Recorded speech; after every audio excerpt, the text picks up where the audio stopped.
জাতীয় নির্বাচনকে ঘিরে দেশি বিদেশি ষড়যন্ত্রের আঁচ পাচ্ছে বিএনপি। দীর্ঘদিনের রাজপথের সঙ্গী জামায়াতের সঙ্গে বেড়েছে দূরত্ব। প্রতিবেশী দেশ ভারতের আগ্রাসী আচরণ এবং দেশের ভিতরে সুশীল সমাজের বিএনপি বিরোধী মনোভাব সবকিছুকেই জাতীয় নির্বাচনকে বিঘ্ন করার ষড়যন্ত্র হিসেবে দেখছে বিএনপি।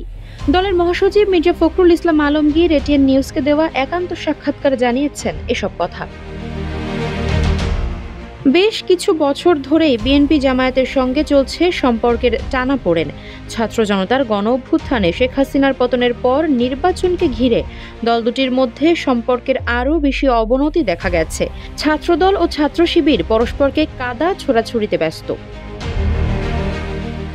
একান্ত সাক্ষাৎকারে জামায়াতের সম্পর্কে দলীয় অবস্থান তুলে ধরেন বিএনপির মহাসচিব মির্জা ফখরুল ইসলাম আলমগীর। মির্জা ফখরুল বলেন, তিনি জামায়াতে ইসলামী সম্পর্কে খুব বেশি কিছু বলতে চান না। তিনি বলেন, দায়িত্বশীল ভূমিকা পালন করতে পারেন তারাই যারা বাংলাদেশের অস্তিত্বে বিশ্বাস করে, মুক্তিযুদ্ধকে ওন করে এবং অন্যান্য অভ্যুত্থান ও ২৪কে ওন করে। দেশ জুড়ে তোলপাড় ওয়ালটন ফ্রিজ কিনে আপনিও হয়ে যেতে পারেন মিলেনিয়ার। মির্জা ফখরুল মনে করেন, জাতীয় নির্বাচন নিয়ে বিএনপির মধ্যে যে শঙ্কা তৈরি হয়েছে তাতে শুধু এককভাবে জামায়াতে ইসলামী দায়ী নয়, প্রতিবেশী দেশ ভারতেরও স্বার্থ রয়েছে বলে মনে করছেন তিনি।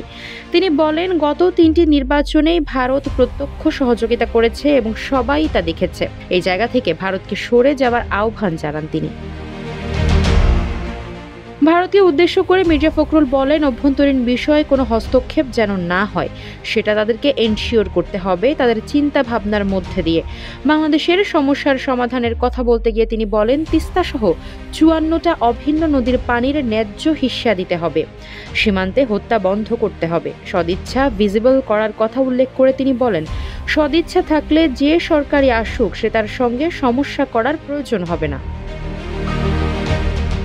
এদিকে ১.৫ দশকের গণতন্ত্র পুনর্গঠনের আন্দোলনে সক্রিয় ভূমিকা রাখা দল বিএনপির ভেতরেই গণতন্ত্র চর্চা হয় কিনা এমন প্রশ্ন তুলেছেন অনেকেই, যার জবাব দিলেন দলটির মহাসচিব। বললেন, যদি যোগ্যতা থাকে, দল যদি তাকে চায়, তাহলে অন্য কেউ বাধা দেবার কে?